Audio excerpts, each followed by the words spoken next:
Então, pessoal, dando sequência às nossas leituras, a gente vai para a unidade 3, que é a nossa penúltima unidade. Nessa unidade, nós temos como objeto de estudo a ação geológica do tempo, o intemperismo, a pedogênese, erosão, deposição e diagênese. Ou seja, nós vamos estudar a crosta terrestre a partir não só de elementos internos, que já falamos de vulcões e terremotos, mas, sobretudo, como que essa superfície sofre a partir dos agentes, né?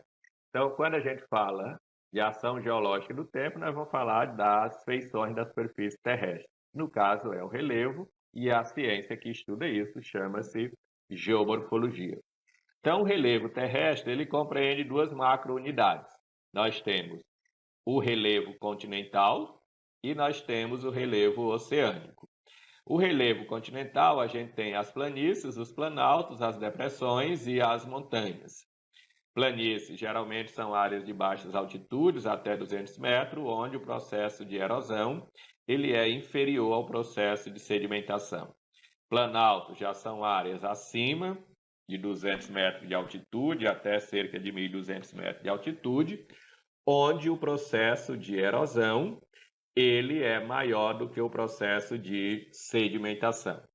As depressões, elas são do tipo absoluta, quando estão abaixo do nível do mar, e elas são do tipo relativa, quando elas estão acima do nível do mar, mas abaixo das áreas vizinhas.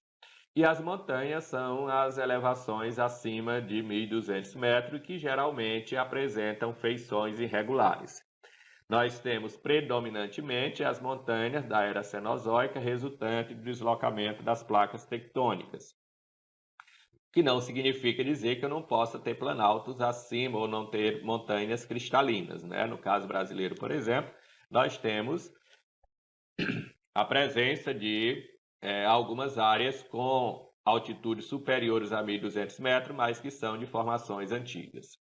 Nós temos o relevo submarino, que começando da praia nós temos a plataforma continental, na sequência nós temos o talude continental. Essa plataforma continental é uma região importante, porque aqui inclusive nós encontramos grande parcela das bacias petrolíferas, a região pelágica e temos as regiões abissais, que são as regiões mais profundas da superfície terrestre, no caso aí da superfície oceânica, né?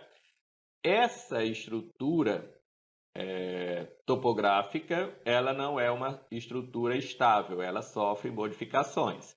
A gente viu anteriormente que os vulcões e terremotos podem alterar isso por meio do deslocamento das placas tectônicas, e isso também significa que esses relevos, principalmente os continentais, eles também estão expostos à ação dos agentes erosivos, que chamamos de intemperismo. E aí, intemperismo corresponde ao processo de desagregação das rochas. Tem a pedogênese, que é a questão da formação do solo, processo de erosão, que é desgaste, tem transporte e deposição. E aí nós, então, temos esses dois grupos de agentes, os agentes internos e os agentes externos. Então, o que consiste o intemperismo? O intemperismo, na verdade, corresponde ao processo de decomposição e desagregação das rochas e dos minerais, que são expostos aos agentes erosivos.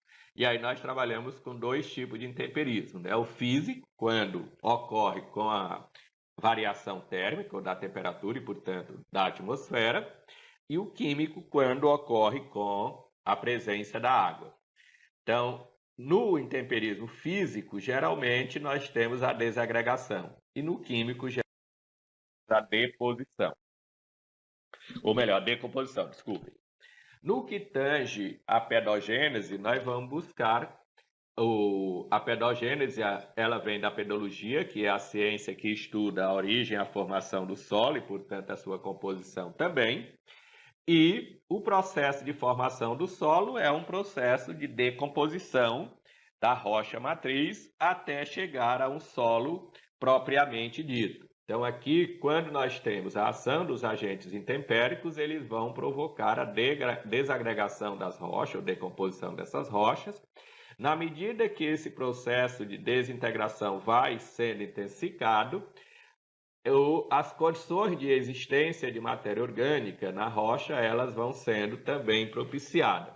De modo que quando eu tenho a presença de matéria orgânica, eu já começo a ter a presença de vida, né? Ou seja, a vida vegetal, ela entra em ação, e aí, então, na medida que esses fenômenos se intensificam, aqui eu estou falando de um solo, de uma evolução de solo, ó, que sai da rocha matriz e chega até um solo propriamente desenvolvido. Quando eu tenho um solo propriamente desenvolvido, ou constituído, como ele diz aqui, né, eu tenho a rocha matriz na parte inferior, eu tenho o horizonte C, que é essa rocha matriz já entrando em processo de desagregação. Eu tenho um horizonte B, onde a rocha matriz ela tem uma granulometria menor, e um horizonte A, onde essa rocha ela já está totalmente fragmentada. E aqui eu teria o que eu chamo de horizonte zero, que essa camada escura aqui, ela é a camada constituída de humus, ou seja, constituída de matéria orgânica. E aqui já temos o solo maduro do ponto de vista agrícola. E então, essa superfície, ela é submetida permanentemente, no caso da crosta terrestre, à ação dos agentes erosivos, ou dos agentes do relevo. E esses agentes, eles vão simultaneamente provocar praticamente 3 fenômenos. Ele tem erosão. Se eu tenho erosão, significa que eu retiro o material de um dado ponto, eu levo para outro ponto, portanto, eu tenho o transporte e eu tenho a deposição desses sedimentos, que seria a sedimentação, ou seja, a erosão, o transporte e sedimentação são fenômenos que estão em permanente realizações.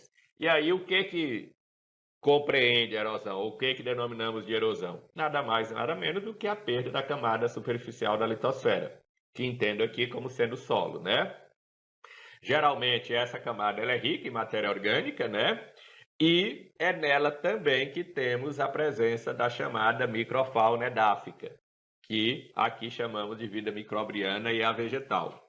E aí, quando eu tenho a retirada desse material, automaticamente eu tenho transporte e sedimentação. Logo, por meio da erosão, eu posso ter perda da capacidade produtiva do solo.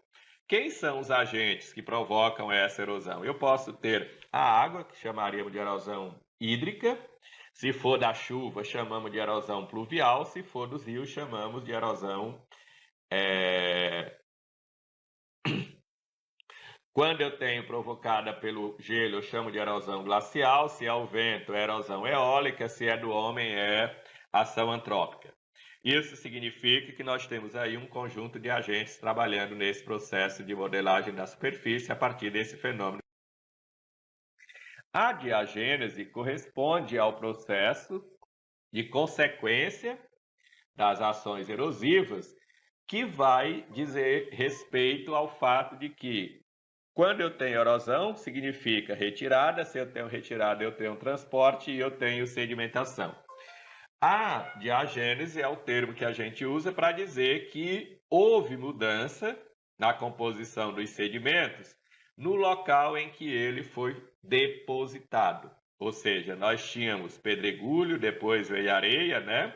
Silt, e por fim, esses elementos se transformaram em argila. Então, vocês podem perceber aqui, ó, que esse material foi depositado e, a partir do local em que ele está sendo depositado, ele continua sofrendo modificações. A esse processo de agênese. Então, o nosso papel nessa unidade foi exatamente entender a formação dos solos e entender como se apresenta as feições da superfície do planeta, ou seja, o relevo interno, que seria o relevo submarino, e o relevo continental, de que forma essas estruturas geomorfológicas, tanto marítima quanto continental, são instáveis, ou seja, sofrem mudanças permanentes a partir das ações dos agentes erosivos, e de que forma isso também pode ser modificado a partir da ação humana quando nós trabalhamos no processo de ocupação e uso do espaço. Logo, significa dizer que, a partir dessas leituras, nós temos uma compreensão melhor sobre o significado do domínio e da apropriação territorial do espaço pelo homem a partir das atividades antrópicas. Obrigado.